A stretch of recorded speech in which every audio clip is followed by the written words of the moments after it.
ముందుగా ధన్యవాదాలండి. Electronic media and print media and web media అందరూ లక్ష్మీ ఎన్టీఆర్ పబ్లిసిటీలో చాలా ముఖ్య భాగం వహించారండి.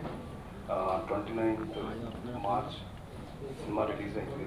సినిమా రిలీజ్ అయిన అన్ని ఏరియాల్లో మంచి రిపోర్ట్ వచ్చిందండి. యాక్టర్స్గా నేను నారా చంద్రబాబు నాయుడు గారి క్యారెక్టర్ ప్లే చేశాను. చూసిన ప్రతి ఒక్కళ్ళు చాలా బాగా చేసాం అని అప్రిషియేషన్స్ అయితే బాగా వచ్చినాయండి. దానికి చాలా సంతోషంగా ఉందండి. అలాగే నాతో పాటు యాక్ట్ చేసిన ఎన్టీఆర్ గారి క్యారెక్టర్ ప్లే చేసిన విజయ్ కుమార్ గారు అండ్ లక్ష్మీ పార్వతి గారి క్యారెక్టర్ ప్లే చేసిన యజ్ఞ శెట్టి గారు అండ్ బాలకృష్ణ గారి క్యారెక్టర్ ప్లే చేసిన బాలు అండ్ హరికృష్ణ గారి క్యారెక్టర్ ప్లే చేసిన గంగాధర్ గారు అందరూ చాలా బాగా ప్లే చేశారండి. అయితే అంటే ఈ సందర్భంగా ముందుగా నాకు ఈ అవకాశం ఇచ్చిన మా డైరెక్టర్, మా బాస్, ఈ రోజు నుంచి నేను అందరూ బాస్ అని పిలుస్తారండి. నేను ఈ రోజు నుంచి జహాపనా అని పిలుద్దామని ఫిక్స్ అయ్యానండి. ఎందుకనంటే ఒక చిన్న కథ, ఈ సందర్భంగా ఒక చిన్న కథ చెప్పాలనుకుంటున్నా. ఒక అబ్బాయి సముద్రంలో ప్రయాణం చేయాలని చెప్పి ఇంటి దగ్గర నుంచి స్టార్ట్ అయ్యి చిన్న చిన్న వాహనాలతో అలా సముద్రం వరకు చేరుకున్నాడు. సముద్రం దగ్గర చూస్తున్నాడు, అది చాలా పెద్దది, అంతులేనిది, తీరం తెలియనిది. అలాంటి చోట దొరికిన చిన్న చిన్న షిప్స్, చిన్న చిన్న పడవలు, చిన్న చిన్న బోట్లు, వీటి సహాయంతో ట్రావెల్ చేయడం స్టార్ట్ చేశాడండి. ఆ ట్రావెలింగ్ జరుగుతుంది, కొద్దిగా జరుగుతుంది. మధ్యలో ఆ షిప్పులు వెళ్ళిపోతున్నాయి, మళ్ళీ ఈత కొట్టుకుంటూ మళ్ళీ ముందుకెళ్తూ అలలు తాగిడికి తట్టుకుంటూ ఇంకొద్దిగా పెద్ద పడవ ఎక్కుతూ అలా ముందుకెళ్తున్నారు. ఆ సందర్భంలో ఒక పెద్ద షిప్ ఎంటర్ అయింది. ఆ షిప్లోంచి మరి నా కష్టాన్ని చూసారో ఏం చూసారో నాకు తెలీదు, ఒక ఆయన పైనుంచి రోప్ విసిరి నన్ను పైకి లాగిన తర్వాత నేను ఎక్కి చూస్తే అది కంపెనీ. ఆ కంపెనీని నడిపిస్తుంది ఆర్జీవి గారు. నాకు తాడు వేసి లాగింది అగస్త్య మంజు. నాకు ఈ అవకాశం రావడానికి అతి ప్రధాన కారణం వంగవీటిలో దేవినేని నెహ్రూ గారి పాత్ర చేసిన అండ్ ఇప్పుడు లక్ష్మీ ఎన్టీఆర్లో నారా చంద్రబాబు నాయుడు గారి పాత్ర చేసిన ఈ రెండు పాత్రలకి నాకు ప్రధాన అవకాశం రావడానికి మంజు అన్న. అందుకే హీజ్ మై బ్రదర్. నాకు ఎల్డర్ బ్రదర్ ఎవరైనా ఉంటే నేను అగస్త్య మంజుని డెఫినెట్గా నా ఎల్డర్ బ్రదర్ కింద నేను స్వీకరిస్తానండి. నేను ఆ షిప్ ఎక్కిన తర్వాత చూస్తే అది ఇప్పటికి 30 సంవత్సరాల నుండి అది ట్రావెల్ అవుతూ ఎంతోమంది డైరెక్టర్స్ని, ఎంతోమంది డిఓపీలని, ఎంతోమంది రైటర్స్ని, ఎంతోమంది యాక్టర్స్ని అక్కడ తయారు చేయబడుతున్నారు. నేను కూడా ఆ యూనివర్సిటీలో ఎంతో నేర్చుకున్నానండి ఆర్జీవి గారి దగ్గర నుండి. యాక్టింగ్ పాయింట్ ఆఫ్ వ్యూలో కానీ, కెమెరా దగ్గర ఎలా బిహేవ్ చేయాలి అనే విషయంలో కానీ, క్యారెక్టర్ని బయోపిక్స్ చేసేటప్పుడు ఎలా కేర్ తీసుకోవాలి, ఇలాంటి విషయాలు చాలా నేర్చుకున్నానండి. అంత ఫ్రీ స్పేస్ మాకు అక్కడ దొరికిద్దండి. ఇలా ఈ చిత్రంలో నటించినందుకు ఒక యాక్టర్గా మనస్ఫూర్తిగా నేను ఈ క్యారెక్టర్ ప్లే చేసినందుకు చాలా సంతోషంగా ఉందండి. ఈ సభాముఖంగా ఇప్పుడు నేను ఒక చిన్నది చెప్పాలనుకుంటున్నా. శ్రీతేజ అను నేను కళామ తల్లి సాక్షిగా కళామ తల్లి స్థాపించిన కళారంగంలో నేను ఏ పాత్ర చేసినా ఖచ్చితంగా 100% అంతఃకరణ శుద్ధితో దర్శకులకు, నిర్మాతకులకు, ప్రేక్షకులకు, ప్రతి ఒక్కళ్ళకి నేను నా పాత్ర ద్వారా 100% న్యాయం చేస్తానని కళామ తల్లి సాక్షిగా సభాముఖంగా తెలియజేస్తున్నానండి. నాకు ఈ అవకాశం ఇచ్చినందుకు థ్యాంక్ యూ వెరీ మచ్ అండి. యాక్చువల్గా December 6th, 2018 నా లైఫ్లో ఒక మెమరబుల్ డే అండి. ఆ రోజు సావిత్రి గారి బర్త్డే అంటారు. నేను మొన్న ఒక ఇంటర్వ్యూలో ఇస్తే నాకు వాళ్ళు చెప్పారు ఆ డేట్ గురించి. నేను ఎస్పెషల్లీ చెప్తుంటే ఆ డేట్ నా లైఫ్లో చాలా స్ట్రాంగ్ డేట్ అండి. ఆ రోజు నుంచి నేను చంద్రబాబు నాయుడు గారి పిక్స్ దాదాపు ఒక 1000 పిక్స్ కలెక్ట్ చేసి ఉంటాను. 1000 పిక్స్ కలెక్ట్ చేసా. నేను మార్నింగ్ లేచిన దగ్గర నుంచి నేను నిద్రపోయే వరకు నాకు ఆయన తప్ప నాకు ఇంకా వేరే ప్రపంచం తెలియదు. నాకు నా ఫ్యామిలీ కూడా తెలియదు. నేను చేసే పాత్ర నేను కాకూడదు. నేను ఏదైతే యాక్ట్ చేస్తున్నానో ఆ పాత్రే కనిపించాలన్న తాపత్రయంతో చాలా వర్క్ చేశానండి.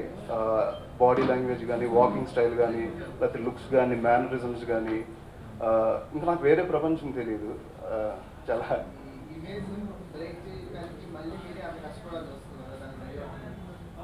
అండి అదే అంటున్నాను ఇప్పుడు. యాక్చువల్గా అంటే ఇప్పుడు ఇది నేను చేస్తుంది నాకు ఇంత ఇమేజ్ వస్తుందని నాకు తెలియదు, కానీ 100% నేను ఎఫర్ట్ పెట్టాను. ఇప్పుడు ఏదైతే 100% నేను ఎఫర్ట్ పెట్టానో నెక్స్ట్ నా ఫర్దర్ సినిమాల్లో కూడా ఖచ్చితంగా ఆ 100%, అందుకనే మనస్ఫూర్తిగా అంతఃకరణ శుద్ధితో నేను ఖచ్చితంగా నటుడిగా నా వంతు బాధ్యతని ప్రేక్షకుల్ని మెప్పించి మైమర్పించడానికి ఒక వినూత్నమైన క్యారెక్టర్స్తో, ఇంకా మంచి మంచి క్యారెక్టర్స్తో డెఫినెట్గా ఆనందపరుస్తానని నమ్ముతున్నానండి.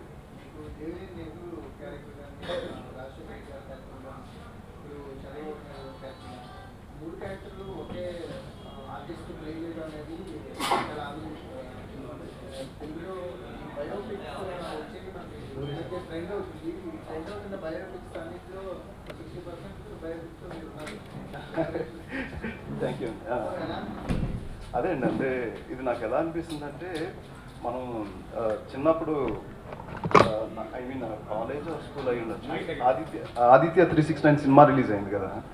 ఆదిత్య 369 సినిమా రిలీజ్ అయినప్పుడు ఆ టైం లైన్లో ఎక్కి కొన్ని సంవత్సరాలు వెనక్కి వెళ్ళడం అవన్నీ మనకి చూసినప్పుడు చాలా హ్యాపీగా ఉంది. అంటే మనం కూడా అలా వెళ్తే బాగుండు, మనం కూడా అది చేస్తే బాగుండు అని అనిపించింది నాకు. 1978లో నేను టైమ్ మిషన్ ఎక్కానండి. కథానాయకుడు మహానాయకుల్లో డాక్టర్ వైఎస్ రాజశేఖర రెడ్డి గారి క్యారెక్టర్తో టైమ్ మిషన్ ఎక్కాను. అది 84 వరకు జరిగింది. మళ్ళీ 84 నుండి వంగవీటిలో దేవినేని నెహ్రూ గారిగా ఇంకో పాత్రలోకి వెళ్ళాను.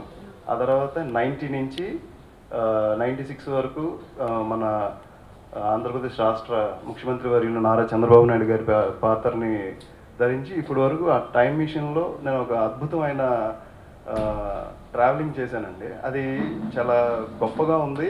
ఈ అరుదైన అవకాశం నాకు దక్కినందుకు అది నేను మాటల్లో, అది భగవంతుడు కృపానుకోవాలా లేకపోతే నాకు ఈ అవకాశం ఇచ్చిన, అంటే భగవంతుడు కృప ఎంత ఉందో అలాగే ఇంకా నా తల్లిదండ్రుల తర్వాత నేను ఆర్జీవి గారిని నా గాడ్ ఫాదర్ అని అనడంలో అసలు ఎటువంటి అసలు ఇంక వేరే ఆలోచించడానికి ఇంకా స్కోప్ లేదండి. Is my God father of films. Rajasekhara Reddy గారి పాత్ర, చంద్రబాబు నాయుడు గారి పాత్ర ఒకే టైంలో చేశారు. లేదండి, అసలు కన్ఫ్యూజన్ ఏం లేదు. అంటే యాక్చువల్గా నాకు డిఫరెన్స్ అంటే నేను ఎప్పుడైతే నన్ను December 6 ఇది సెలెక్ట్ చేసుకున్నారు, అది September 4th సెలెక్ట్ చేసుకున్నారు. నన్ను September 4th లొకేషన్కి వెళ్ళాను. September 4th నన్ను సెలెక్ట్ చేసుకున్నారు. అది డిఫరెంట్ బాడీ లాంగ్వేజ్, ఇది డిఫరెంట్ బాడీ లాంగ్వేజ్. మీరు అడిగిన క్వశ్చన్ బాగుంది. అయితే అరే అది ఎలా కనెక్ట్ అవుతుందంటే అది హోంవర్క్ అనే అనుకోవాలండి. స్కూల్లో మనకి వెళ్ళినప్పుడు హోంవర్క్ ఇస్తారు కదా, ఈవినింగ్ వచ్చి ట్యూషన్ పెట్టుకొని ఎలా అయితే హోంవర్క్ చేస్తారో నేను అలాగే, అంటే నేను ఏదైతే క్యారెక్టర్ ప్లే చేస్తానో ఆ క్యారెక్టర్ గురించి ప్రతి విషయాన్ని డీటెయిల్గా తెలుసుకుంటాను. ఎలా మాట్లాడుతున్నారు, ఎలా ఉంది బాడీ లాంగ్వేజ్ అని క్షుణ్ణమైన పరిశీలన ఎక్కువ చేశానండి. ఇంకా పాత్రలోకి పరకాయ ప్రవేశం చేసావని అందరూ అన్నారు. అది నా వర్క్ని బట్టి అన్నారు కాబట్టి అది 100% నాకు కూడా చాలా హ్యాపీగా ఉంది. దాన్ని పరకాయ ప్రవేశం అంటారా అనేది అనుభూతి నాకు చాలా బాగా అనిపిస్తుందండి. హాయ్, నేను మీ లావణ్య. మన TFCC లైవ్ ఛానల్కి సబ్స్క్రైబ్ చేసుకోండి. అలాగే ఇందులో అప్లోడ్ చేసే ప్రతి వీడియోను లైక్, షేర్ ఇంకా కామెంట్ చేస్తూ ఉండండి. అలాగే ఇక్కడ కనిపించే ఈ బెల్ ఐకాన్ని మీరు ఇలా క్లిక్ చేసినట్టయితే ఇందులో అప్లోడ్ చేసిన ప్రతి వీడియో నోటిఫికేషన్స్ మీకు వచ్చేస్తాయి. అందరికీ నమస్కారం. This is Geetha Madhuri. Like, share and subscribe to TFCC live.